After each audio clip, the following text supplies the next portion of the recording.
گاؤں ایک ہی تھا اور بارات دونوں کی ایک ساتھ جانا تھی. صرف نکاح سے ایک دن پہلے ان دو امیر باپ کے بیٹوں نے، ان دونوں بیٹوں نے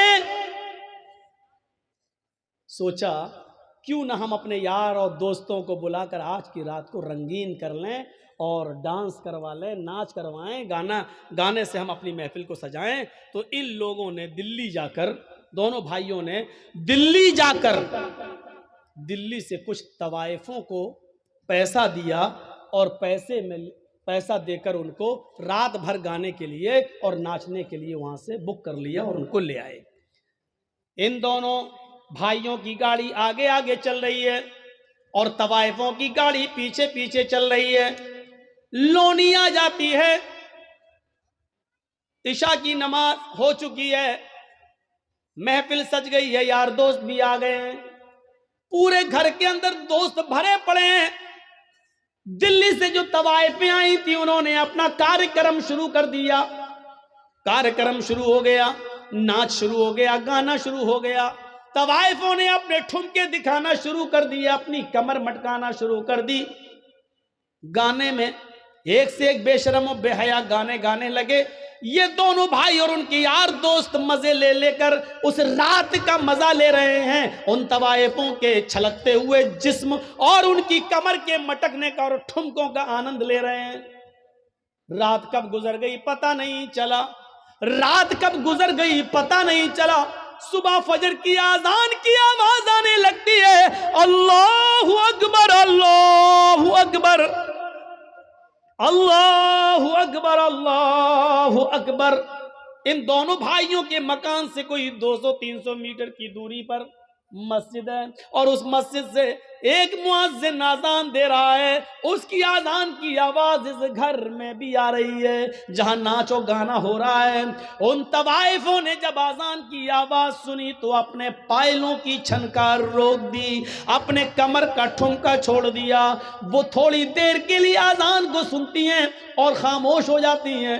ان دونوں بھائیوں نے دیکھا کہ ان طوائفوں نے ناچنا چھوڑ دیا، انہوں نے گانا چھوڑ دیا، یہ سیدھی کھڑی ہو گئی ہیں. ان طوائفوں کے کھڑے ہو جانے سے اور خاموش ہو جانے سے ان دونوں بھائیوں کو بہت غصہ آیا. دونوں بھائیوں نے ان طوائفوں سے کہا، کیا ہوا، رک کیسے گئی ہو؟ یہ ٹھمکے دکھانا، ناچنا اور گانا تم نے بند کیسے کر دیا؟ ان طوائفوں نے کہا، صاحب یہ اذان کی آواز آ رہی ہے، اذان کی آواز آ رہی ہے، اذان کے احترام کی وجہ سے میں رک گئی ہوں. ان بھائیوں نے کہا، کیوں رکی ہو؟ نہیں ناچ گانا شروع کرو. ان طوائفوں نے کہا، دیکھیے صاحب ہم بھلے ہی گناہگار ہیں، ہم بھلے ہی مجبوری میں اپنے جسم کی نمائش کرتے ہیں اور ناچتے ہیں اور گاتے ہیں، لیکن اس کا یہ مطلب نہیں ہے کہ اذان کی آواز کا بھی ہم احترام نہ کریں. اتنا تو ہم مانتے ہیں، اتنا تو ڈر ہمیں بھی ہے. صاحب تھوڑی دیر کی تو بات ہے، اذان ہو جانے دیجئے، اس کے بعد ہم ناچنا اور گانا شروع کر دیں گے. ان دونوں بھائیوں نے جو جواب دیا وہ سنیے. ان دونوں بھائیوں نے جو جواب دیا وہ جواب یہ تھا، اذان تو دن بھر میں 5 مرتبہ ہوتی ہے، وہ تو ہوتی ہے، وہ تو پھر ہو جائے گی، لیکن تم تو بار بار نہیں آتی ہو، تم تو آج آئی ہو کل تھوڑی آؤ گی. مؤذن اپنا کام کر رہا، اس کو کرنے دو، تم اپنا کام شروع کرو، چلو ناچو. اور ان طوائفوں نے یہ سوچ کر کہ میرے پوری رات کی مزدوری کہیں یہ نہ مار لے، پیسہ نہ دے، اس لیے انہوں نے اپنے کمر کو پھر مٹکانا شروع کر دیا، پھر ٹھمکے لگانا شروع کر دیا اور ناچنا پھر شروع کر دیا. اور یہ ناچ گانا صبح 7 بجے تک چلا. دن میں 2 بجے بارات جانا تھی، شام کو 7 بجے نکاح ہونا تھا، 9 بجے وہاں سے ان دونوں عورتوں کی، دونوں بیویوں کی رخصتی ہو کر ان دونوں بھائیوں کے گھر آنا تھی. کارڈ سب کو بڑھ چکے تھے، صبح 7 بج چکے ہیں. ان طوائفوں نے کہا، دیکھو میں اکیلے نہیں جاؤں گی، تم لوگ مجھے لے کر آئے ہو، مجھے دلی پہنچاؤ بھی، کیونکہ راستے میں ہم طوائفوں کو لوٹنے والے لوگ بہت ملتے ہیں، ہمارے جسموں کے ساتھ غلط سلوک کرتے ہیں، اس لیے تم لوگ ہمیں چھوڑ کے بھی آؤ۔ ان دونوں بھائیوں نے کہا چلو ہم لے کر آئے تھے تو چھوڑنے جانے میں کیا حرج ہے۔ ان دونوں بھائیوں نے اپنی گاڑی اٹھائی، طوائفوں کی گاڑی بھی چلنے لگی۔ اب طوائفوں کی گاڑی آگے آگے چل رہی ہے اور ان دونوں بھائیوں کی گاڑی پیچھے پیچھے چل رہی ہے، تاکہ ان طوائفوں کو آگے سے اگر پیچھے کر دیں تو ہم تو آگے نکل جائیں اور پیچھے سے ان کا اپہرن ہو جائے، نہیں۔ تو ان طوائفوں سے کہا تم آگے آگے چلو۔ طوائفوں کی گاڑی آگے آگے چل رہی ہے اور ان دونوں بھائیوں کی گاڑی پیچھے پیچھے چل رہی ہے۔ سردیوں کے دن ہے، کوہرا بہت پڑ رہا ہے، سامنے سے ٹرک آ رہا ہے۔ سامنے سے ٹرک آنے کی وجہ سے طوائفوں کے ڈرائیور نے تھوڑا سا کراس کیا اور گاڑی کو نکال لیا، لیکن ان دونوں بھائیوں کے ڈرائیور نے شراب پی رکھی تھی۔ رات بھر شراب کا جام پیتا رہا اور ناچ و گانا دیکھتا رہا، یہ صحیح سے کراس نہیں کر پایا اور آنے والے ٹرک نے اتنی زور سے دھکا مارا ان دونوں بھائیوں کی گاڑی میں کہ گاڑی جمپنگ کرتے ہوئے 25-30 فٹ دور جا کے گرتی ہے اور بالکل دھوست ہو جاتی ہے، بالکل ختم ہو جاتی ہے۔ جب ان دونوں بھائیوں کی لاشوں کو نکالا گیا تو اللہ کی قسم پہچان میں نہیں آ رہا تھا کہ بڑے بھائی کی لاش کون سی ہے اور چھوٹے بھائی کی لاش کون سی ہے۔ ڈرائیور بھی مرا اور ان دونوں بھائیوں کی لاشیں وہیں پر بکھر گئیں۔ کپڑوں سے کچھ اعضاء کی پہچان ہوتی ہے، پوسٹ مارٹم کے بعد ان کی لاش گھر آتی ہے۔ باپ کے اوپر جوان بچوں کی موت کتنا بڑا حادثہ ہوتی ہے، یہ تو وہی جانتے ہیں کہ جن کے جوان بچے جن سے چھین لیے جائیں، ہم اور آپ اس کا اندازہ نہیں کر سکتے ہیں۔ میرے بھائیو، اب لاش کہیں بدبو نہ دینے لگے، اس لیے حکم ہوتا ہے کہ عشاء کی نماز کے بعد ان کو دفنایا جائے گا، ان کی مٹی ہوگی، لاش کہیں بدبو نہ دینے لگے۔ سوچئے ذرا تھوڑی دیر کے اندر کتنا منظر بدل گیا ہے۔ ابھی تھوڑی دیر کے بعد آج ہی کے دن ان کو نہلا دھلا کر نئے کپڑے پہنا کر میرے بھائیوں ان کو بارات لے کر لڑکیوں کے گاؤں میں جانا تھا، لیکن اب تھوڑی دیر کے بعد نہلا دھلا کر ان کو لڑکیوں کے گاؤں میں نہیں بلکہ قبرستان لے جایا جائے گا۔ تھوڑی دیر میں کتنی چیزیں بدل گئی ہیں۔ آئے شراب پینے والوں، آئے جوا کھیلنے والوں، کرکٹ بورڈ میں مست رہنے والوں، کرکٹ میں کھیل کھیل کر اپنی جوانی برباد کرنے والوں، لہو و لعب میں پڑنے والوں، 12 اور 1-2 بجے تک یوٹیوب پر گندی گندی چیزیں دیکھنے والوں، مووی دیکھنے والوں، ذرا سوچو تو صحیح ان نوجوانوں کی حیثیت کیسی بدلتی ہے۔ ابھی ان کو بارات لے کے جانا تھا لڑکیوں کے گاؤں میں، لیکن اب ان دونوں بھائیوں کا جنازہ جا رہا ہے میرے پیارے ساتھیوں قبرستان کی طرف۔ ابھی یہ لڑکے ساتھ میں 300 اور 400 باراتی لڑکی کے گاؤں میں جانا تھے، 300 اور 400 لوگوں کے ساتھ ان دونوں نوجوانوں کو لڑکی کے گاؤں میں جانا تھا، لیکن اب یہ 300 اور 400 لوگ لڑکی کے گاؤں میں کے بجائے اب جنازے میں جا رہے ہیں۔ حیثیت دیکھو، ابھی ان دونوں لڑکوں کو سسرال سے آئے ہوئے کپڑے پہننا تھے، نئے کپڑے پہن کر بارات میں جانا تھا، لیکن اب ان دونوں لڑکوں کے جسموں پر سسرال سے کپڑے نہیں بلکہ سفید رنگ کا کفن پہنا کر ان کو قبرستان کی طرف لے جایا جا رہا ہے۔ میرے بھائیوں حیثیت بدل گئی۔ یہ نماز کے وقت ان لوگوں نے طوائفوں کے ناچ کو منہ چلا کے کہا ناچو ناچو، مؤذن تو 5 ٹائم اذان دیتا ہے، تم تو روز روز تھوڑی آتی ہو۔ اب سنو، اذان کے ٹائم پر کرکٹ کھیلنے والوں تم بھی اپنے عمل سے یہ ظاہر کر رہے ہو اذان تو 5 بار ہوتی ہے، کرکٹ روز روز تھوڑی ہوتا ہے۔ آئے کیرم بورڈ کھیلنے والوں اور میچ دیکھنے والوں تم بھی اپنے عمل سے یہ ثابت کر رہے ہو